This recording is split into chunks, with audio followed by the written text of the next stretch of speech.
जो next topic हम अभी यहाँ पे डिस्कस कर रहे हैं, it's a money weighted rate of return, और that money weighted rate of return is actually a rate of return, internal rate of return, जो हम कैलकुलेट करेंगे इस केस में कि when we have a multiple cash inflow और outflows in an investment.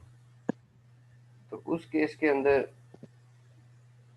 हम यहाँ पे इस चीज़ को देखेंगे। अगर हम एक एग्जांपल को यहाँ पे देखें, assume an investor buys a share of a stock of $80 at T not. अब $80 की जो उसने कैश इनफ्लो किया है इन्वेस्टमेंट के अंदर, वो टी नॉट पे है, that mean is at a present point of time. किसी एक टी नॉट पे जब उसने फर्स्ट टाइम इन्वेस्टमेंट स्टार्ट की, उस वक्त $80 का उसको कैश इनफ्लो उस टाइम के ऊपर हुआ। At the end of the next year, that is a T1, she buys an additional share of $70। Second, अब हमारे पास यहाँ पे डिफरेंट ईयर्स का स्लॉट बनेगी, टाइमलाइन बनेगी। First timeline is t naught, second is T1 and then T2। अब at the end of first year, that is T1 पे उसने एडिशनल $70 शेयर्स लिए, and at the end of second year the investor sells both shares for $85। और T2 पे जाके क्या हुआ है, दोनों शेयर्स का कैश आउटफ्लो हुआ है। वो 85 है, जमा उसको कर लें, ऐड कर लें, it's 170 cash outflow in the form of shares. और टी नॉट के ऊपर 80 कैश इनफ्लो और T1 के ऊपर 70 cash inflow. And at the end of each year in the holding period, वो जो होल्डिंग पीरियड था starting from the investment to the t, starting from T0 to T2, वो जो होल्डिंग पीरियड था, the stock paid a $1.5 per share dividend.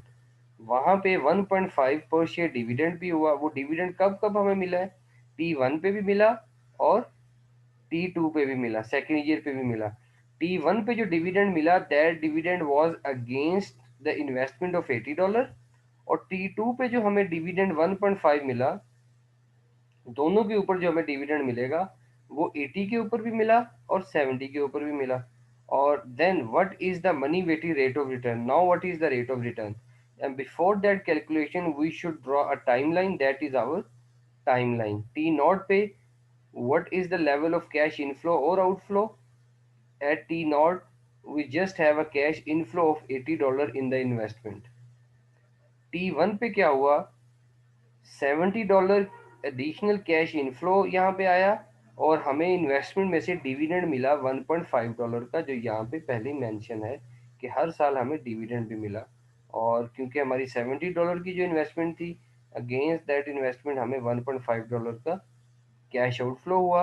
और net जो हमारे पास cash है इस 68.5 cash inflow, that is a cash inflow at the end of first year as well. Second year के ऊपर अगर हम चले जाएं, हमारे पास डिविडेंड मिला हमें कैश आउटफ्लो की फॉर्म में 3 against 2 shares, the first is 80 and second one is 70। और दोनों शेयर्स को हमने सेल आउट कर दिया है, तो टोटल जो शेयर्स की प्राइस, जो सेल आउट प्राइस है, इस 170। टोटल कर लें तो 173 cash outflow eight the end of T not. Now will see T2 के ऊपर हमें 170 का कैश आउटफ्लो मिला, T0 के ऊपर 80 का हमें कैश इनफ्लो, T1 के ऊपर हमें 68 का कैश आउट इनफ्लो, और T2 के ऊपर हमें 173 का कैश आउटफ्लो यहाँ पे हमें मिला। सेम केस, इसी को हम क्या करेंगे, प्रेजेंट वैल्यू और इसको टाइमलाइन की अगर हम ड्रॉ कर लें, ये हमारे पास क्या होगा, CF नॉट होता है initial investment, if you remember timeline. यहाँ यस सर। पे टाइमलाइन के ऊपर ये हमारे पास सी नॉट, जो कैश फ्लो 0 होगा 80 होगा, CF1 हमारे पास क्या होगा 68.5, और CF2, और CF2 68.5 क्या हमारे पास होगा, CF2, ठीक 170 है, नहीं 170 माइनस नेगेटिव में -173। होगा 173। और डिवाइड 3। किस पे करेंगे हम, 1+R पे।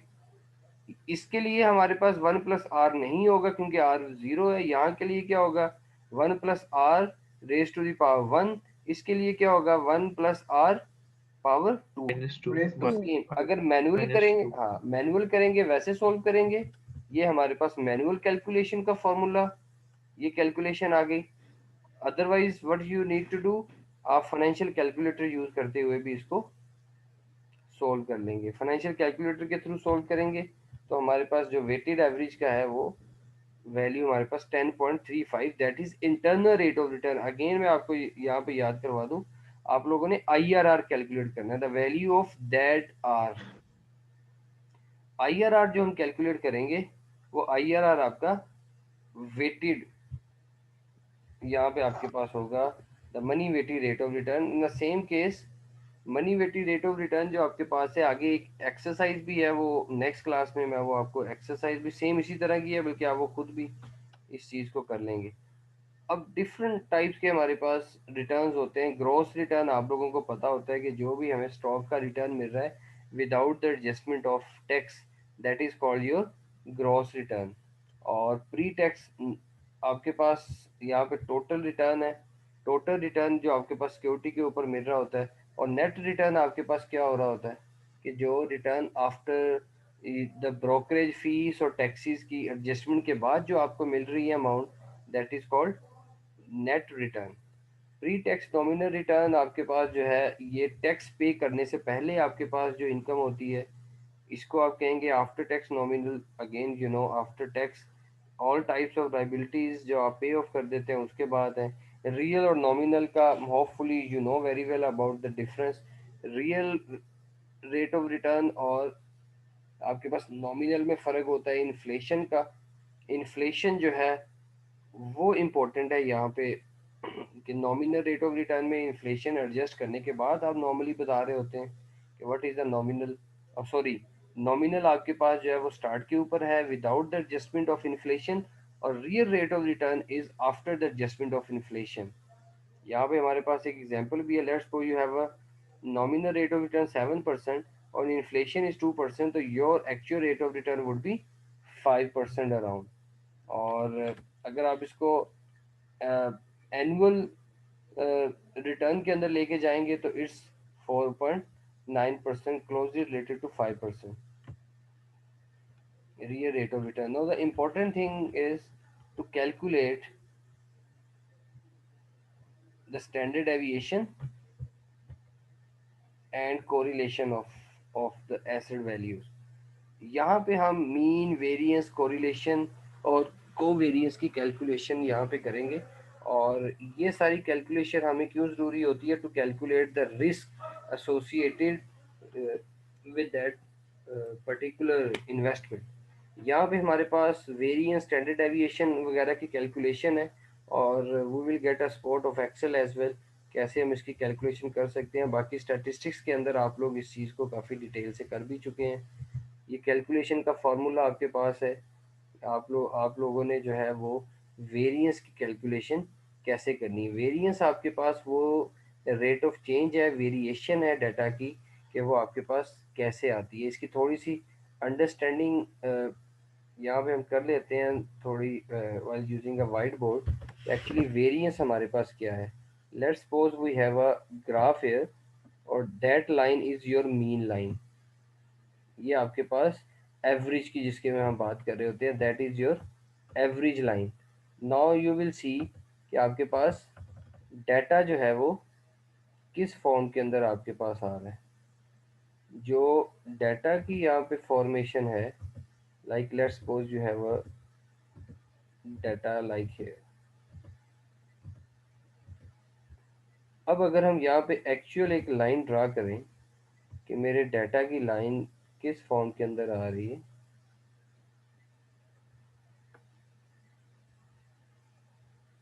That variation is called your variance. Variance means the values against your mean, कितनी डाटा आपका वेरी कर रहा है, दैट इज योर वेरिएंस। इस वेरिएंस की हम जो है कैलकुलेशन नेक्स्ट जो मेथड हमारे पास है, इस मेथड के अकॉर्डिंगली हम कर रहे हैं कि वेरिएंस की कैलकुलेशन क्या है। और इस वेरिएंस की कैलकुलेशन के अंदर जो रिक्वायर्ड इंफॉर्मेशन है वो आपके पास है। रिटर्न, पॉपुलेशन डिस्ट्रीब्यूशन हमारे पास होनी चाहिए, रिटर्न आपके पास होना चाहिए, टाइम पीरियड आपके पास होना चाहिए, the total number of periods, how many years data आपके पास है, if I am talking about the number of years, तो आपके पास उसका डाटा कैलकुलेशन। अभी इसको हम एक्सेल के थ्रू सारा सॉर्ट आउट करेंगे।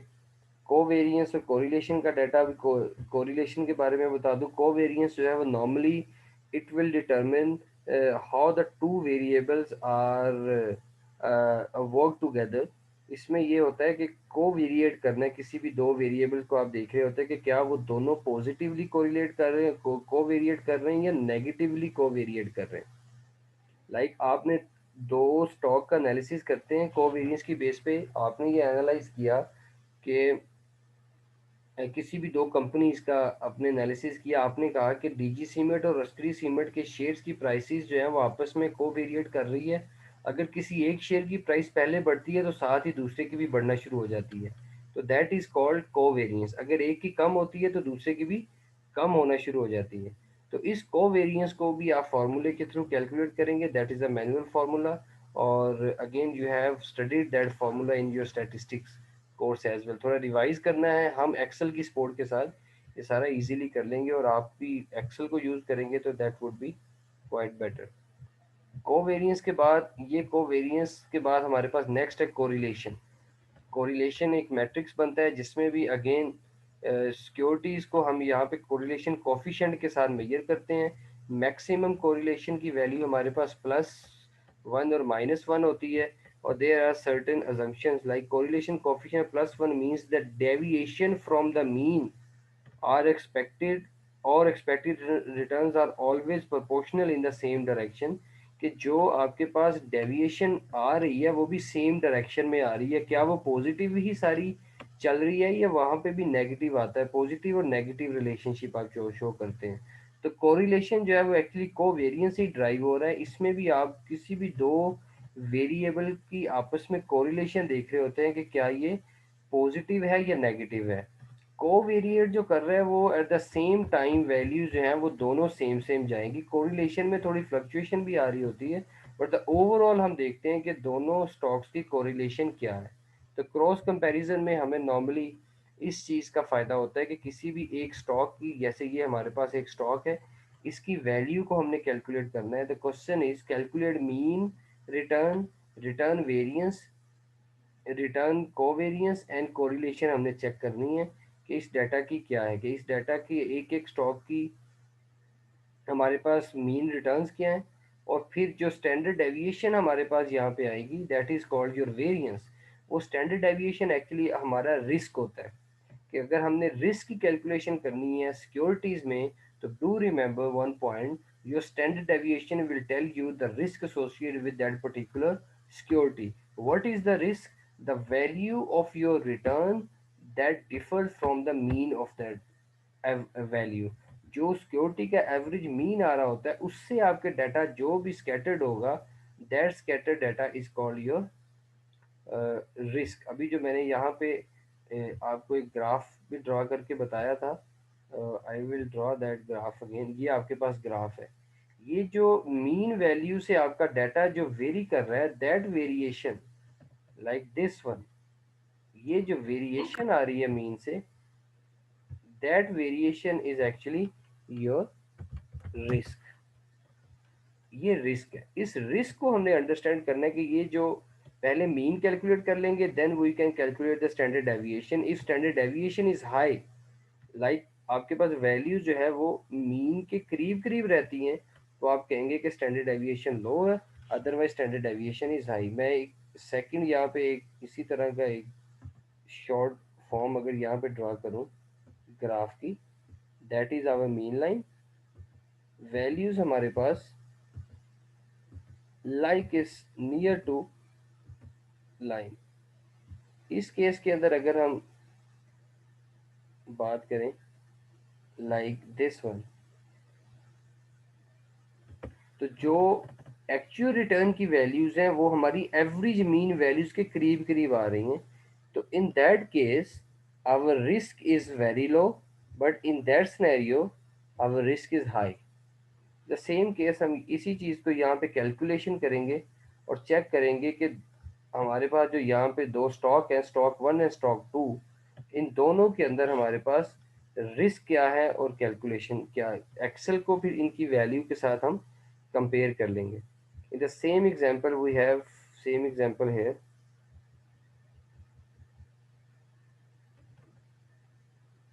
ये हमारे पास डाटा है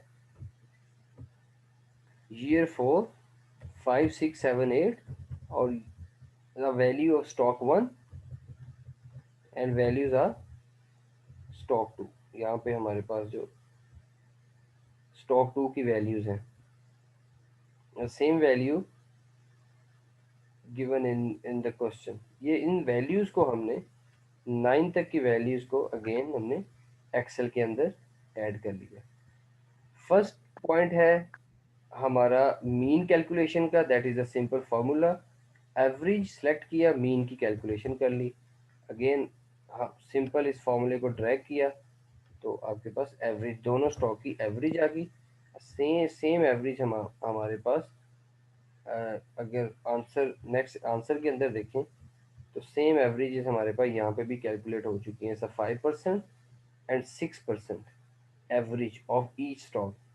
सो next step is to calculate the deviation. Standard deviation calculate करनी है हमने of each stock.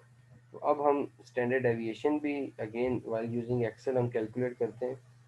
Again formula आपके पास क्या है स्टैंडर्ड डेविएशन के लिए? आपके पास वेरिएंस का फार्मूला है। जो वेरिएंस की कैलकुलेशन है इज इक्वल टू वेरिएंस, और that variance is for sample, do remember it. क्योंकि अगर आपके पास कंप्लीट इंफॉर्मेशन है तो फिर हम पॉपुलेशन पे जाते हैं, लेकिन हमारे पास क्योंकि ये 6 ईयर का डाटा है तो इससे सैंपल डाटा। सिंपल हमने क्या किया, फार्मूला लगाया, एंटर किया, that is a variance for stock 1 और the same case variance for stock 2। अब इन दोनों के अंदर अब देख लें तो स्टॉक 2 के अंदर हमें ज़्यादा वेरिएंस नज़र आ रही है, स्टॉक 1 की वेरिएशन कम है। स्टॉक 1 के रिटर्न्स के अंदर जो वेरिएशन आ रही है वो बहुत कम है, और सम हो जो वेरिएंस है हमारा स्टॉक 2 में ज़्यादा है। मीन्स के स्टॉक 2 की वैल्यू जो है वो मार्केट में बहुत ज़्यादा फ्लक्चुएट कर रही है comparative to stock 1। Now the next step is to calculate the covariance. हमने देखना है कि कौन सा स्टॉक जो है अब इन दोनों के अंदर क्या ये स्टॉक कोवेरिएट कर रहा है कि एक दूसरे की फ्लक्चुएशन का इन दोनों पे कोई इफेक्ट हो रहा है या नहीं हो रहा। तो जैसे ही हमने कोवेरिएंस इसकी कैलकुलेट की तो हमने देखा कि कोवेरिएंस इसकी 0.051 है। इस कैलकुलेशन के हिसाब से भी देखा तो हमारे पास जो कोवेरिएंस आ रही है, तो सैंपल कोवेरिएंस हमारे पास है 0.051 के। इससे हमें पता चला कि ये कोवेरिएंस बहुत वीक है, ये कोवेरिएट नहीं कर रहा है इतना।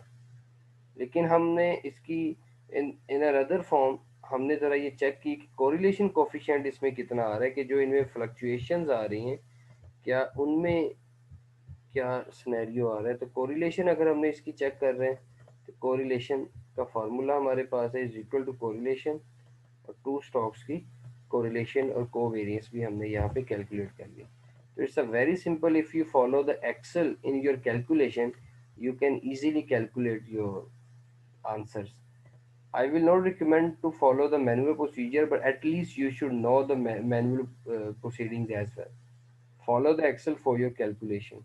Yes, any question here regarding the sir calculation of means? Paper में भी एक्सेल इस्तेमाल करेंगे? Yes, probably that we can think over it later. बस अभी तक मुझे बताएंगे इसमें क्या किसी को कोई प्रॉब्लम हो कैलकुलेशन करना है, मीन, स्टैंडर्ड डेविएशन, कोरिलेशन और कोवेरिएंस। सर ये प्रैक्टिस करेंगे तो पता चलेगा कौन से क्वेश्चन में आ रही है प्रॉब्लम, फिर पूछ लेंगे आपसे। ओके सर ओके ये राइट स्टैंडर्ड डेविएशन का जो मतलब है सर, रिस्क हमने फाइंड करना होता है जी, उसमें, तो क्योंकि वेरिएंस भी रिस्क की है। हाँ जी, ये वेरिएंस की कैलकुलेशन जो स्टैंडर्ड डेविएशन मैं कह रहा हूँ ना, वो कैलकुलेशन हम वेरिएंस जी के जी, थ्रू करते हैं। तो ठीक स्टैंडर्ड है, deviation is actually okay. Coming through the variance calculation.